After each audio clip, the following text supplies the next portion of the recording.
Bueno, ahora vamos a hablar justamente de este tema, de lo que sucedió anoche, la alta expectativa que había respecto al mensaje que iba a dar Marco Antonio Pumari. Todo el mundo pensó muchas cosas y había muchas teorías al respecto.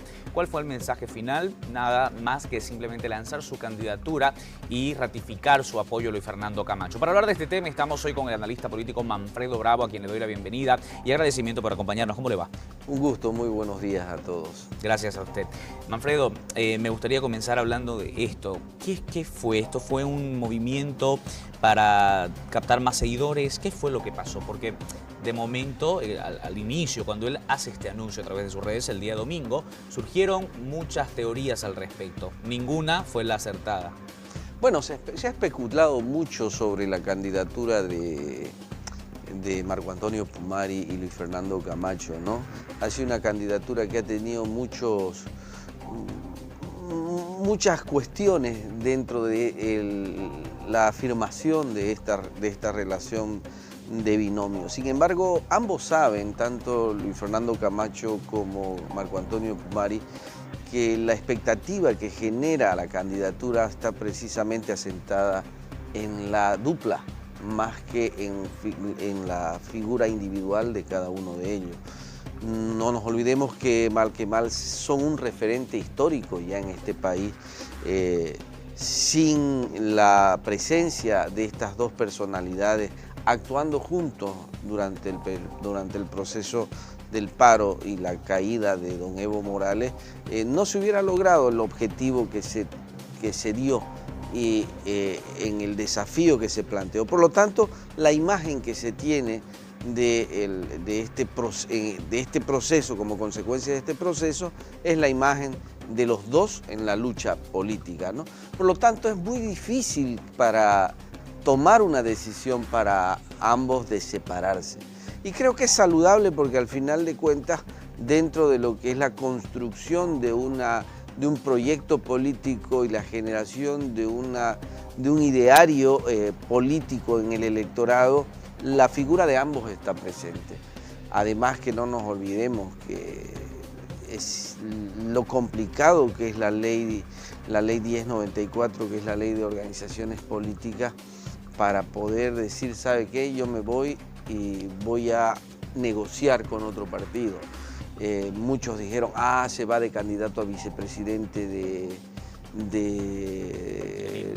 no, hablaban de Yanine Áñez, hablaban de Carlos Mesa. Ahora se manejaban varias teorías. Varias teorías. Igual ahora se está manejando la teoría de que Tuto Quiroga se levanta y se va de candidato a vicepresidente con el señor Carlos Mesa.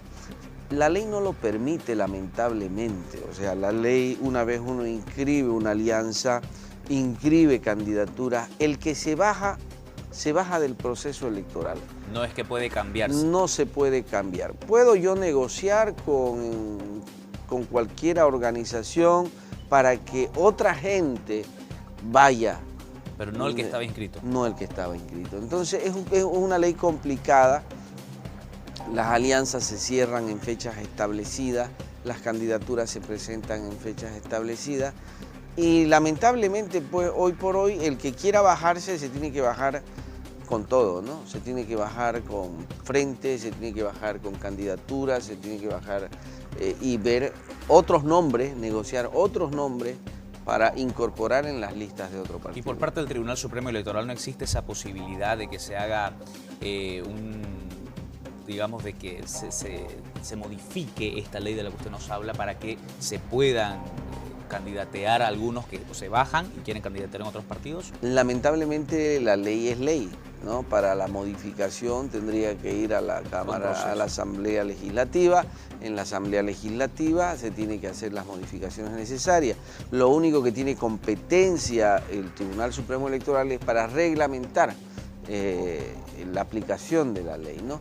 Y esto lamentablemente está claramente establecido en la ley 1094 de régimen de organizaciones políticas. Licenciado, entonces, estas especulaciones, estas teorías que invadieron las redes sociales y la opinión pública prácticamente desde el día domingo que Pumari hace este anuncio, ¿a qué ¿a qué obedecen? ¿Al simplemente deseo de la gente por conformar o por ver conformar un frente único?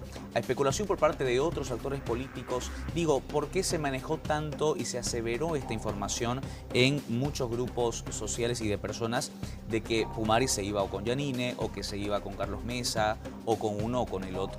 Bueno, a ver, hay que ver un poquito quiénes generan opinión pública, ¿no? La opinión pública no es una generación espontánea de la sociedad. Hay líderes de opinión que van orientando al ciudadano en lo que es ya la construcción de la opinión general. Y aquí hay intereses, obviamente, que están claramente establecidos. Hay intereses que son propios de la dinámica política.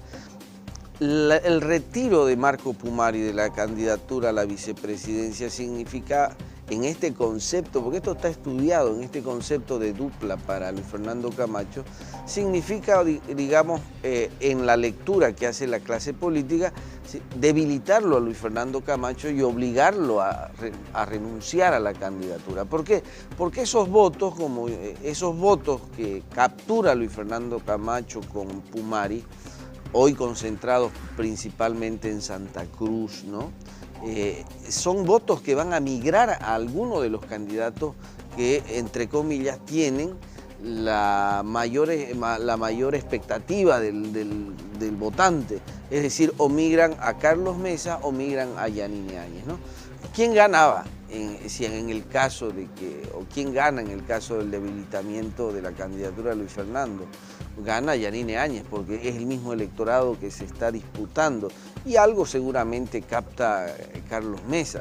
Entonces, hay intereses detrás de toda la especulación y obviamente la especulación ayuda a debilitar una candidatura. Hoy por hoy la candidatura más golpeada, si uno analiza, es la candidatura de Luis Fernando Camacho.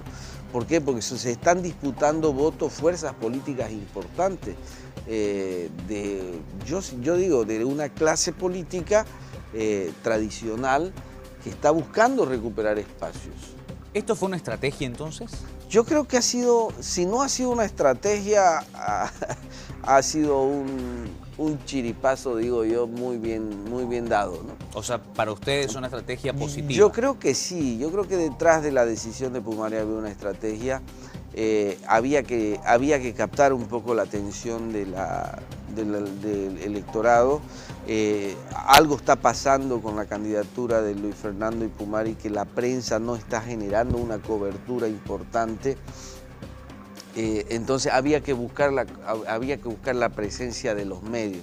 En la política y en una campaña los medios son fundamentales. O sea, lo que se llamaría, en otras palabras, querían llamar la atención. Así es, y creo que ha dado resultado y creo que ha sido una buena... La entrada, yo anoche estaba escuchando la entrada de Pumari en lo que significa su respuesta a la expectativa, ha sido clara, contundente y con un discurso muy claro también, ¿no?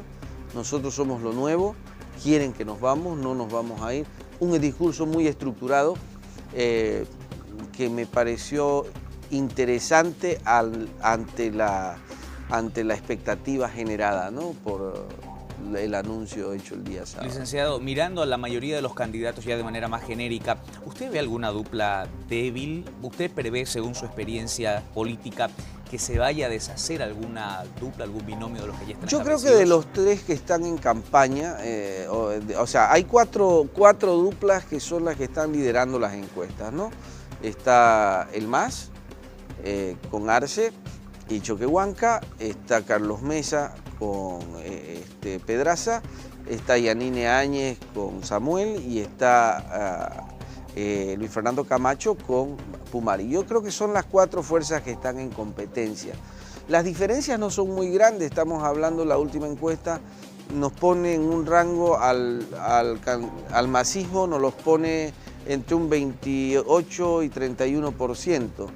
Yo soy escéptico, yo creo que no va a llegar el masismo, o sea, no tiene todavía, el voto no llega al 30%. Podría estar en el límite del 30%. Pero las otras candidaturas que están entre el 15 y el 22% son espacios porcentuales muy pequeño, estamos hablando de 6%, que en una buena campaña cualquiera los puede ganar o cualquiera los puede perder. Entonces, yo digo siempre cuando las cifras son pequeñas, en el caso de las 3 candidaturas de oposición hay una especie de triple empate que habrá que ver quién va administrando mejor ese capital político que está ahí pendiente. Bien. Y a la expectativa de la propuesta, porque finalmente la gente está esperando, ya los conoce a los candidatos, está esperando las propuestas ahora. Licenciado, si me permite, por favor, quisiera ir en este momento a presentar una nota. Se trata de una denuncia que hace Tomás Monasterio, el diputado Tomás Monasterio. Estamos hablando de candidatos a diputados, en realidad por el movimiento socialismo, que están acusados por narcotráfico. Desde el movimiento socialismo responden y han dicho que van a ser tajantes y no van a permitir que hayan candidatos con este tipo de acusaciones en su contra. Hoy no solamente ha transformado a nuestro país en un narcoestado con antecedentes verdaderamente lamentables que vinculan a las más altas esferas del poder político del movimiento socialismo con antecedentes de narcotráfico, sino que hoy han roto todos los límites. Hoy hemos visto, después de haberse oficializado las listas de candidatos, distintas personalidades. De acuerdo al candidato a primer senador por el departamento de Santa Cruz de la Alianza Juntos, el movimiento al socialismo postula entre sus candidatos a personas que tendrían antecedentes vinculados al narcotráfico. En una primera instancia, en una revisión de estas listas, los nombres del señor Jorge Zárate Yucra, aspirante a diputado uninominal por Chuquisaca, que tendría un antecedente por el tráfico de marihuana, como también el antecedente de una familia, una señora vinculada a antecedentes de narcotráfico, a quien en su momento denuncié, la señora Rosana Nasif Barbosa, que estaría como candidata a senadora por el movimiento socialismo por el departamento del Beni. Sin embargo, es importante aclarar que las personas mencionadas no tienen sentencia ejecutoriada.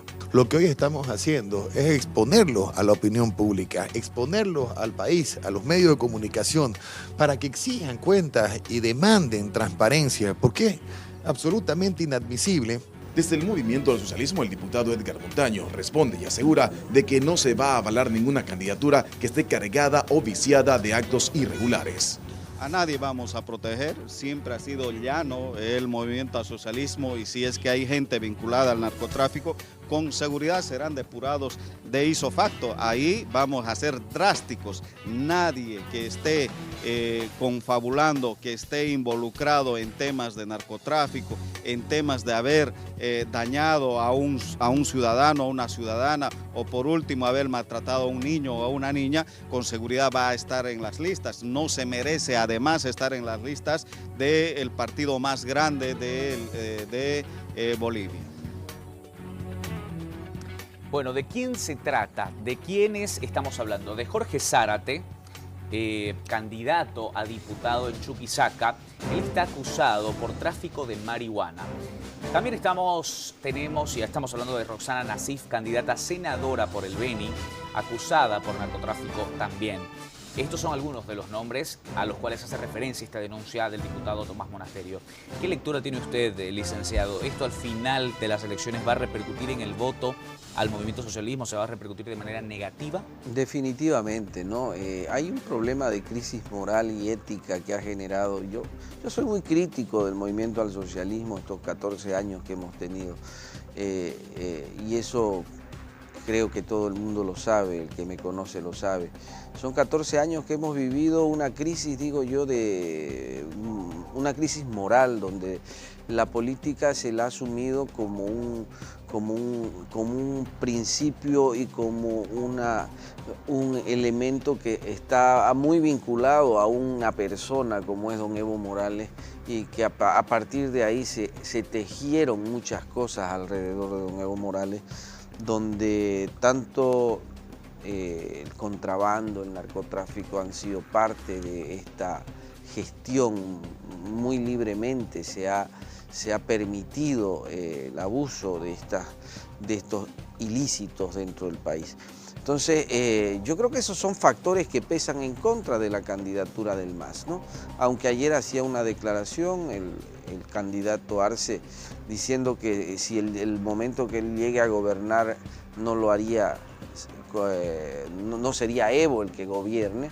Sin embargo, la fuerte presencia de Evo Morales todavía en